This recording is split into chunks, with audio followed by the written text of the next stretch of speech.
Hello my dear lovely people. ఈరోజు అయితే నాగమ్మని నాగేశ్వరరావు గారుల పెళ్లి రోజు సందర్భంగా తన తనయుడు హరిపవన్ అంటే చంటి లోకల్ అనమాట, లోకల్ పొట్టి అని ఉంటుంది ఫేస్బుక్లో, అమ్మా నాన్నల పెళ్లి రోజు సందర్భంగా అయితే ఇంటికైతే వెళ్ళాడు.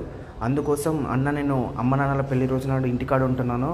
సో 3 రోజుల ముందే మా అమ్మ నాన్నల కోసం ఆ రోజు పెళ్లి రోజు సందర్భంగా నేనైతే టమాటో రైస్ అయితే చేసి అవమ్ హెల్పింగ్ హ్యాండ్స్ ఆధ్వర్యంలో సికింద్రాబాద్ ఆవరణలో 70 మందికి పైగా అయితే పంచడం జరిగిందనమాట. ఈ మంచి కార్యక్రమానికి సహకరించిన హరిపవన్కి అభినందనలు. మీ అమ్మ నాన్నల దీవెనలు నీకు ఎల్లప్పుడూ ఉండాలని దేవుడిని ప్రార్థిస్తున్నాను. అవమ్ హెల్పింగ్ హ్యాండ్స్ ఆధ్వర్యంలో ఛాలెంజ్లో భాగంగా 69వ హెల్పింగ్ హ్యాండ్స్ ఈవెంట్ ఇది. And one more time happy wedding anniversary Nagamani గారు అండ్ నాగేశ్వరరావు గారు. అభినందనలు.